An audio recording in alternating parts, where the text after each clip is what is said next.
Have you ever wondered why or how people can tolerate an injustice of some sort? What I mean is, why do people stay out of certain situations when they know they should speak up?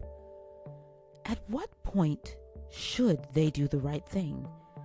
Now, this is a loaded question because many people don't necessarily feel that they are in a position to take a moral stance or render moral judgment on another person. But friends, let me pick your brain for a moment. I actually can assure you that each and every one of us is in a position to make a moral stance. Because what we all know is that which is right and that which is wrong, even if we do not exercise the power of moral uprightness.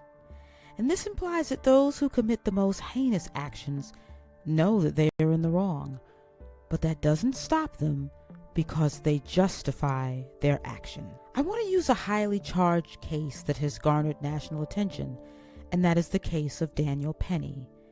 Now, if you're under a rock and you aren't familiar with this case, I'll give you a brief synopsis. Jordan Neely was a mentally ill, unhinged homeless man who decided to get on a New York City subway car and threaten and torment passengers. Apparently, his threats were so menacing that passengers, particularly women and children, became afraid. A Marine, Daniel Penny, decided to take action to subdue Neely due to the nature of his threats. And according to witnesses, Neely threatened to kill and spewed that he could care less about going to jail. One witness even claimed that Neely stated, "Someone is going to die today."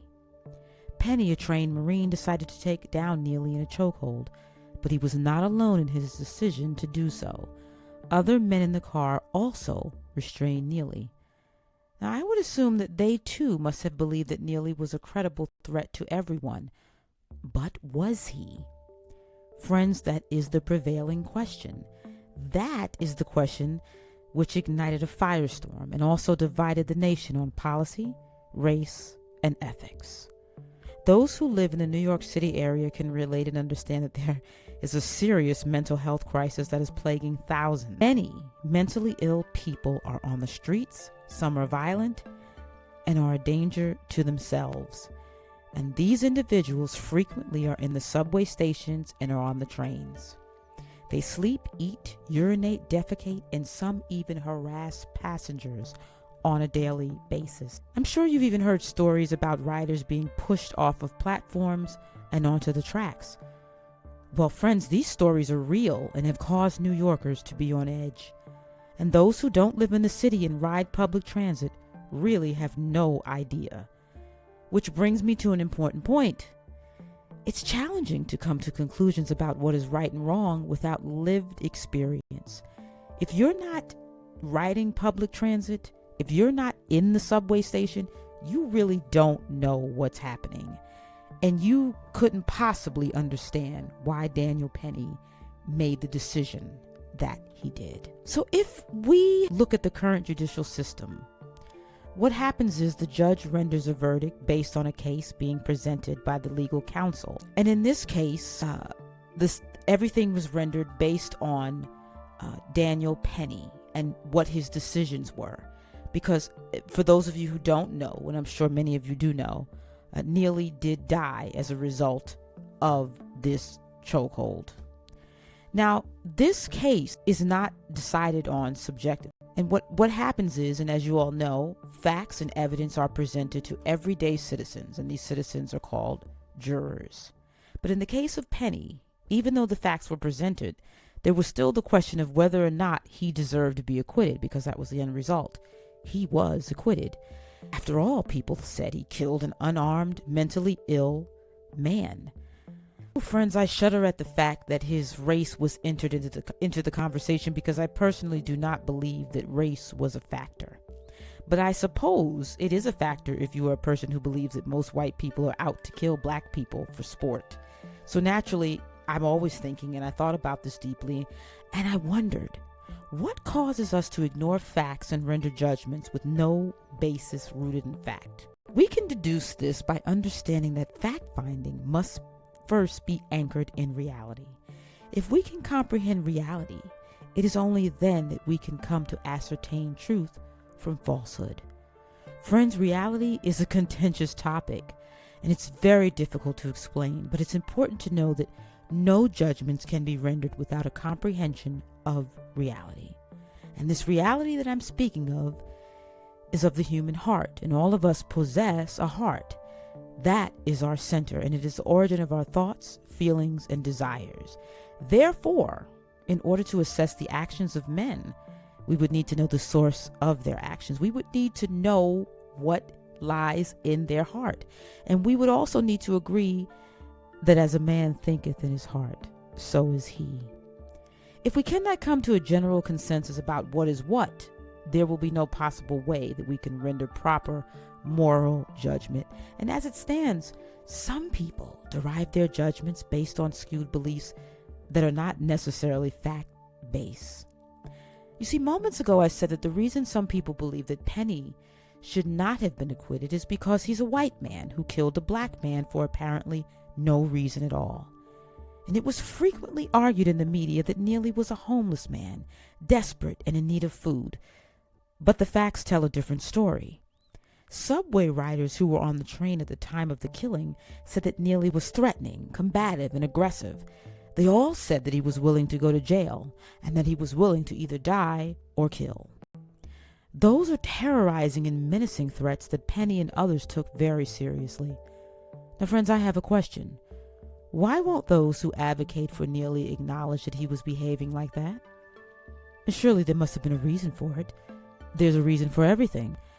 Could it be that they don't want to present Neely as an innocent victim? Yet again, nobody, and I mean not one person who was on that train, has ever come out and said that Neely was victimized. Friends, since this case has been closed, videos of Neely have been posted online that show a very aggressive and disturbed individual that is not as helpless and innocent as he was portrayed. In 2023, Daniel Penny made the most life-changing decision of his life, and that was to defend himself and the passengers of that subway car.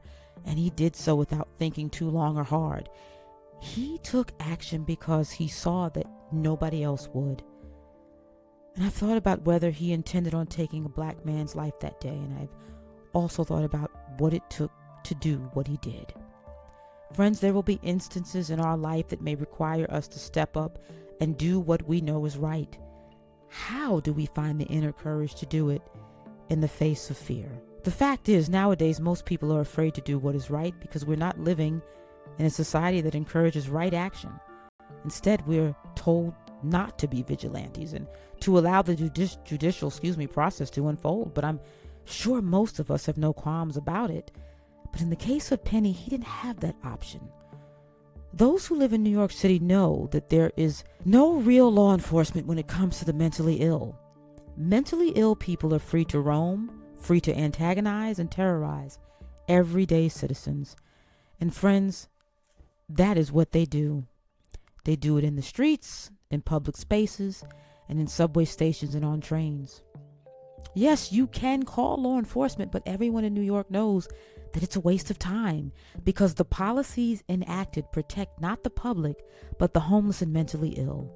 Their rights are seemingly more valuable. This is why people feel afraid and also feel as though they must take matters into their own hands. The situation is really out of control. And if you were to ask the people who believe that institutionalizing the mentally ill is a moral evil, why it is a moral evil, they would cite past instances of victimization that took place within the institutions. They would claim that mental institutions are inhumane. So the attitude that they have taken is just leave them. So let's see, what do we have? A society where vagrants roam about, causing all sorts of ruckus. In some cases, they are violent and attack law-abiding, peaceful citizens. Should those people be forced to endure the torment that comes with the homeless population? Apparently, yes, friends.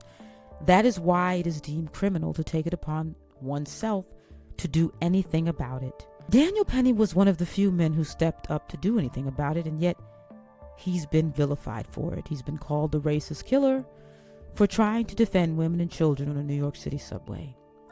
But I pose this question to the moralists. How do they know Daniel Penny is a racist? Do these accusers know the heart of Penny?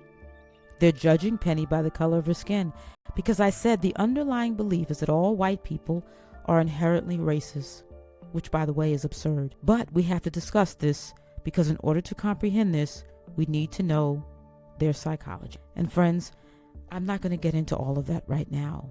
We can talk about that in another show. But if you like this content and you are intrigued by it and you want to hear more, please like, follow, subscribe, leave a comment.